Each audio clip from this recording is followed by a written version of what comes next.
These high schoolers not shy about getting anywhere in the country to find a good race. No, and they're not, and that's the great part about the circuit series is, that the point is to bring the best of the best in the country into one location, and you got that in this boys 2 mile.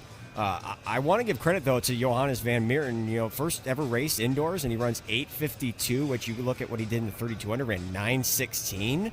I mean, that's a lot of time you shaved off in your first ever indoor 2 mile. And I've never ran indoor before Paul, but I can only imagine it's a much more challenging thing to do than on the outdoor scene. Very different style of racing. We were talking about it in some of the races that I was calling in the afternoon, where you got to learn where to cut in and make sure you stay in your lane, and all sorts of things that just are only learned with more experience. All right, well, the good news is the number one high school 2 mile time in the country this year has already been set at a circuit event. You called that last weekend with Blair Bartlett, who's kind of one of the great stories of 2025 and on into 2026. She ran 9:44.34. We're seeing Allison Shuttler, Abigail Anstead, and Amelia Avila just being introduced in order. And now here's Avila as we look at the field in the girls 2 mile. Yeah, Avila won the mile at the circuit in New York City, so back for another circuit, this time in Chicago, and set 2 mile PR 10:20.26 at the VA Showcase. This is another rising star, Mackenzie Skelly, Paul. Great talent, just as an 8th grader last year, was running some unreal times, some middle school records, if you will. She's back on the circuit this time. Sophia Solossi is next to be introduced. Another one of those athletes that kind of came around towards the end of the season, ended up finishing 4th in the DieStat XC rankings, was 4th overall at Brooks XC Championships. Really kind of see what she's made of here in this race. Macy Wingard. The 4-time Nike Cross Nationals qualifier. I had the privilege of calling that NXR South race. Seeing her win that South title was really cool for her to do that. Next to be introduced is Emma Hoffman, and to be followed by Sundara Weber. Emma Hoffman, kind of hard to be in the shadows of Natasha Dudek in the state of Michigan, but that's a pretty good state right now, doing some fast work. And then you got Sundara Weber, the home state favorite from Illinois, Sandwich, Illinois, not too far from Chicago. And here is Marissa Farabee, someone we've also seen on the cross-country circuit. Yeah, Farabee, interesting fall season. Didn't qualify for NXN after, winning that Heartland title her junior season, but maybe a chance for her to get back into the win column tonight. Hello, Curtis.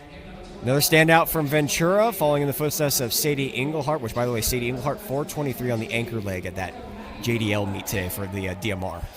And Maggie McCormick. Maggie McCormick out of New York. Great fall season. 36th at NXN. Florida commit, 5th in the mile at Millrose. And we had hoped to have had 2 Garmers in the race, Jaslyn and Callista, but Callista is the lone entrant. One of those weird situations where Callista's not going to be running with her twin sister, so unfamiliar territory between those guys, who knows? But yeah, Callista, the New Balance Nationals Outdoor 5,000 champion last summer. 2 mile PR, 10:10.92, which was set at the Brooks PR Invitational last spring. So overall had a great season on the track and looking to carry that momentum here in 2026. So they got introduced to the line, but now they'll adjust locations as they set them up in 2 separate groups and get the racing underway in a moment. Again, Blair Bartlett, U.S. National number 1, 9:44.34. But then you just put it into context, as we did on the boys' side. Mary Kane, 9:38.68. Set back in 2013. Jane Hedengren en route, 9:40.86. But recent memory, got Hedengren, Leachman, Natalie Cook, Allie Zealand, Isabella Laurie, Ellie Shea. I mean, if you ran in my era, Keenan, you'd be hard-pressed to see yourself on the top 50. I've been with this company now for 3 years, and all those names have been within those last 3 years I've been here. I've seen them at, whether it's New Balance Nationals or Nike Indoor Nationals, they've been all over the place. So you're saying you're part of the reason everyone's running so fast. Your mere presence has brought a new era of track and field. Well, my first ever call on Runner Space was, quote-unquote, a world record by Ryan Krauser until that did not get ratified because of a downhill slope at Simplot. That's right, Simplot, which is also going on this weekend, another event you can be watching as part of your subscription on runnerspace.com. As we get to racing here in this 2-mile, this one will be competitive because there is no pacer here, Keenan, so they're going to get to racing the traditional way. Emma Hoffman, asserting herself here early on, will step into the leader's position for now. Well, I'm just wondering at this point why the boys needed a pacer. Like, why do you need that extra help? The girls are like, nah, we don't need one. We can do this on our own. See Abigail Anstad. Avila, I think, is in second there. She is emerging. And then on the rail is Mackenzie Skelly, as Farabee already out of the back of that lead group as they come down the main straightaway. Be 14 laps to go as they covered the last lap in 36.74. I really like the fall that Emma Hoffman had, finishing 5th at Nike Cross Nationals. I mean, you're having to run against, of course, the Nike Cross Nationals champion, the Brooks XC champion, and then the newly minted Gatorade Player of the Year, Natasha Dudek. So that's motivation in itself. But, you know, she's paving her own path. She's out off to Colorado. Next year she's going to run for Sean Carlson and that crew. And, you know, they're doing some good things in Boulder right now. A lot of opportunities to be racing at the collegiate level. And these are the types of events that give these athletes the visibility they need to make the best choice for their careers in the next phase of their careers, as Emma Hoffman continues to hold the pace here. Some movement around the back. That's Maggie McCormick now in lane number 2, trying to move up from the back and not get lost in the shuffle here. Much different race than we saw in the men's race, and that is where the justification of the pacer comes in, because no one's running fast enough to get everyone on the rail in the early going. Well, and they were running about 2:30 or so for that first half mile, so they're not going slow by any means, Paul. But again, just puts in perspective how fast Blair Bartlett ran last week. She did have a pacer, but she still did it in a solo effort for one of the fastest times you'll see in high school history. I mean, you put some of the best together, you're going to get close racing, but also fast times too.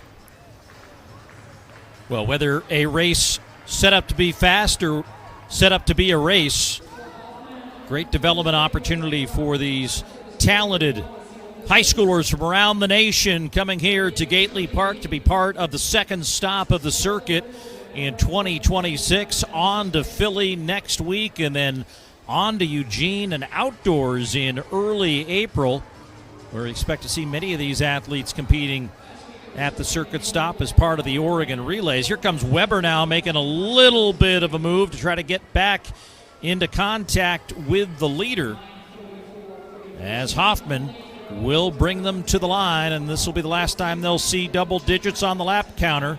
And Weber, not sure if she's just challenging for the lead or just wanting to remind Emma Hoffman that she's nearby. Well, and she was a late entry, Paul. Initially, I didn't see her on the start list, and this is someone that's had a lot of success, not just in the state of Illinois, but also on the national level. And specifically within the last couple of years, ran one of the fastest times ever at the Illinois State Championships to win her state title.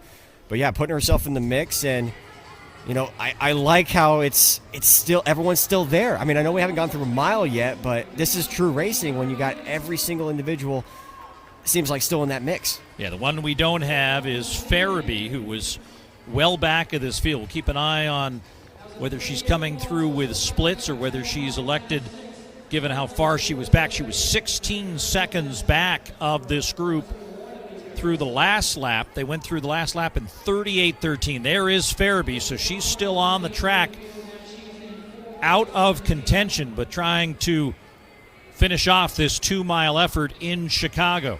And maybe Avila's the next one to fall out of that contention of that group. She's back there about a couple strides behind. Looks like Macy Wingard there in 9th. But, yeah, not a lot of movement as they've reached the first mile around 5:05. So, you know, 10:10 pace.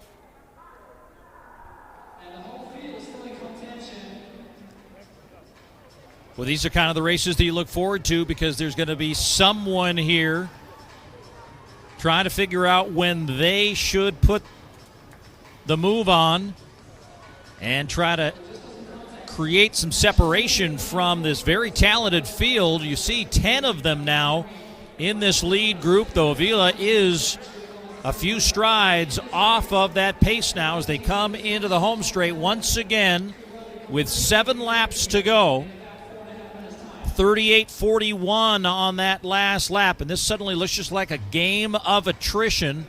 Try to lose, if you can, 1 a lap and just see if you can be among maybe the last 3 or 4 still in the chance to make the race a race as they close on this 2-mile distance. Maggie McCormick has moved up. Hip number 12, she's coming up on the outside and testing Solossi, as that group is now 6 in the lead group, maybe a 2-stride separation to 7th, as another lap of 38:41 with 6 laps to go. Well, in the case for McCormick, this is her first 2 miles since December, Paul. I mean, she hasn't ran this distance since the Beantown Winter Classic, which was at the track at New Balance. She did that in 10:33. Of course, well under that pace at this point in the race, but now there's some girls starting to string out a bit more as these laps go by. I'm curious to see, though, where Alo Curtis, she's moving up into the 5th position. She's coming off a great 1,500 meter down in California just a couple of days ago in 4:25. So Hoffman still has the lead. Now with less than a kilometer to go, 5 laps of this 200-meter oval at Gately Park. And just as we described the possibilities here, the game of attrition has started to grind and wear on several of those 10 girls that were in that lead group just a few laps ago. Now you just see 4 coming up on Farabee. And that group will come up alongside and go by here, and maybe a challenge now for the lead as we've got a new leader with 4 laps to go here in this girls' 2-mile in Chicago. So McCormick, again, hasn't ran this distance since December, and looking like she's starting to put the hurt on and try to get away from everybody else. Maybe this was the move that has decided this race. Sophia Solozzi also looking like she's trying to challenge Hoffman there as well, and then Garmer stuck there in 4th position, but McCormick with the advantage with a couple more laps to go. 37:54 was the last lap for McCormick, and she's pressed the pace here dramatically and has now moved into the lead and has a pretty good advantage with less than 3 laps to go. Look at the distance she's put herself in on the rest of the field. I mean, it's up to about almost 20 meters since that definitive move. Now Garmer puts herself into a 2nd position. At this point, it's just about hanging on now. I mean, you got coming up about to 8:42 on the clock. I got to think you got about maybe a little over 400 meters to go in this race. 8:50 on the clock for McCormick. I mean, they went 5:04 for that first mile, and this is certainly on pace to be a negative split this last mile. See those splits for the girls behind the leader, McCormick. Garmer, Solossi, and Hoffman. As Garmer trying to find any momentum she can find to carve into this lead, but look at that advantage as Maggie McCormick comes into the home straight. And here's the bell, 1 lap to go, 9:27 on the clock. Only one other girl this season has broke 10, Paul, and that was Blair Bartlett last week. So we could see 2 sub-10 performances in just the first 2 weeks of Season 2 of the circuit. On to the backstretch for the final time. Garmer in control, it would appear, for 2nd, but Maggie McCormick, in what was a very tactical race for a while, inserted the pace that she needed and will blow away the field just past 10 minutes on the clock. 2nd fastest time in the U.S. this year for high schoolers, 10:02.71. Garmer second in 10:06.83. That's U.S. number 3. Solossi, a new PR in 10:10.64. U.S. high school number 4. Hoffman, U.S. number 5. Wingard, U.S. number 6.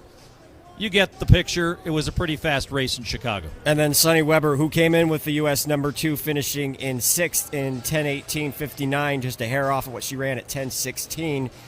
The depth of this field, Paul, was there, but the winner, kind of surprising a little bit. I don't know if I would have picked Maggie McCormick at the beginning of this race to win this. I was really impressed with just how Solossi and Emma Hoffman ran throughout the fall, but this move right there, no one seemed to respond with her towards the end, and she says, if you want to go, you got to go now. There hasn't been much discussion about adding gambling to the circuit, and I think maybe we'll just let the high schoolers run and we can have our own predictions. But you're right. This would have been somebody who probably wasn't going to be ranked at the top of the favorites list, but she's got a new medal around her neck, a chance to take home some finish line tape, and the victor here today in the second fastest 2-mile in high school in 2026. And for earning that title, you earn the chance to talk about it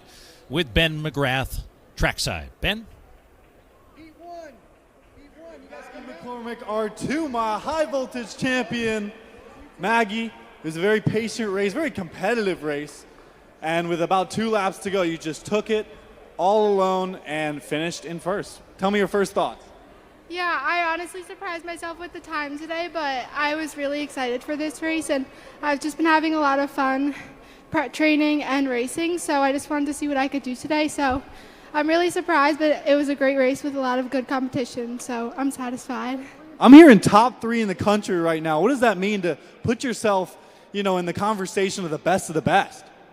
I mean, yeah, once again, I'm really surprised.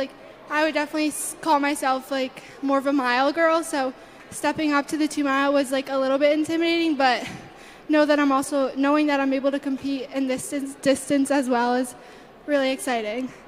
Maggie, what's next for you on the indoor-outdoor season? Where are you going next? Yeah, so my next race is states, and then I have nationals, and then we'll see what's in store for spring, but just hopefully a lot of exciting and fun races. Maggie McCormick, ladies and gentlemen. Thanks very much, Ben. Yeah, it's chance now to sort of assess things, and no stranger to